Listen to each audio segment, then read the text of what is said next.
Hello everyone, this is Ali Reza. Welcome to the Mentor Code Lab. Today we will talk about byte data type. I did mention it in previous video that you can find it on the monitor. However, today we will dive into it and take a look at something really special when it comes to numbers in computer and how a computer will keep that number in memory. From that previous video, we remember that a byte is equivalent of 8 bits. However, there is very special thing about this concept because computer have to keep negative values and positive values as numbers in memory. How does a computer define that a number is negative or positive? There is a very special way that it is handling these 8 bits. The very first bit on the left side is called sign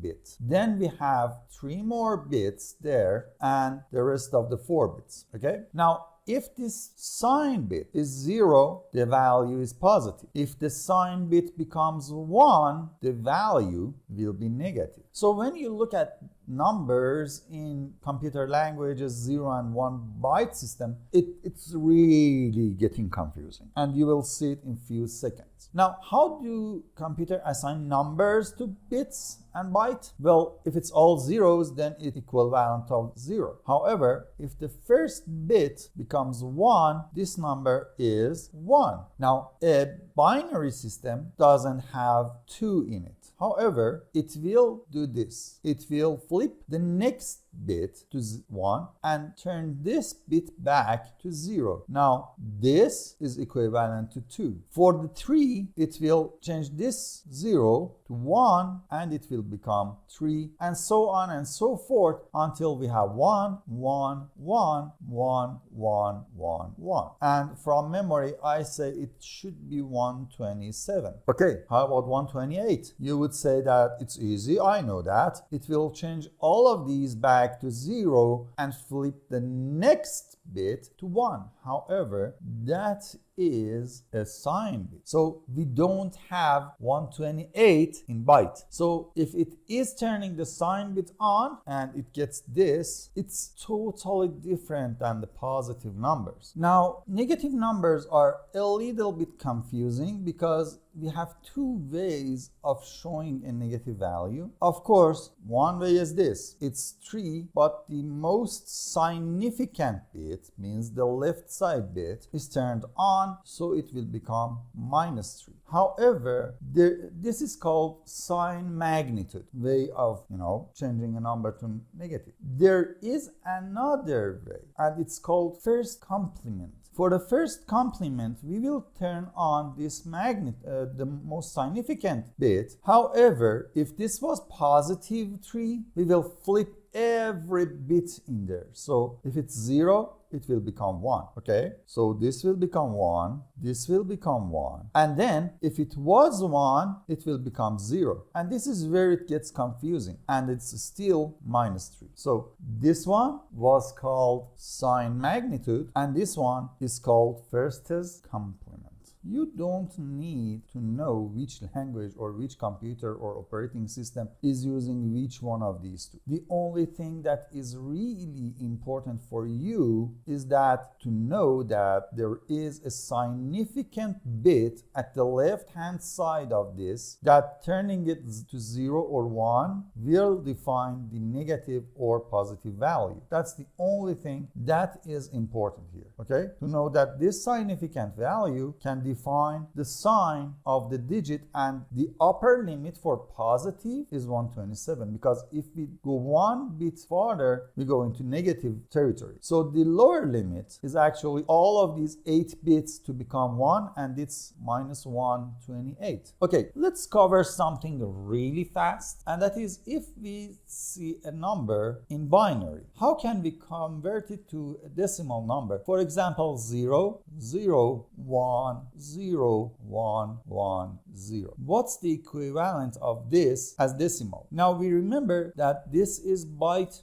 this is the bit number 0, 1, 2, 3, 4, 5, 6, and let's put another 0 here, so that's 7. Okay, now how do we convert it? We say if it is 1, we will put 2 to the power of 0 there, so this will become 2 to the power of 1, 2 to the power of 2, 2 to the power of 3, 2 to the power of 4, and so on and so forth. So this will become 2 to the power of 7. Okay, now each one of them that has 1, so we are not going to use that, it's 0. So basically the 0 or 1 multiplied by this, so 1 multiplied by 2 to the power of 1, the result is 2. So 0 multiplied by 2 to the power of 0, that's 1, multiplied by 0, it's 0. 2 to the power of 2, 4, multiplied by 1 comes here. 8 multiplied by 0 comes here. 16 multiplied by 1 comes here, and the rest are zeros. And the sum will be the equivalent of this number, so it's 22. And that's how we convert a positive binary code into a digit. And that is why exactly we said that back in a video. A kilobyte is not 1000, but it's 1024, because binary language is using the 2 to the power of n, and here we are using 2 to the power of 10. This is the closest value to 1000, so that's why we are using 1024 as the kilo. And each time I talked about it, we rise it another level and we get to the other numbers. So how do we convert a negative value to decimal? That's when it becomes a little bit complex. That's when you need to know if it's a first complement system or the sign magnitude system, and then convert it back based on what you see. However, this is all theory. The only section that you really have to remember in real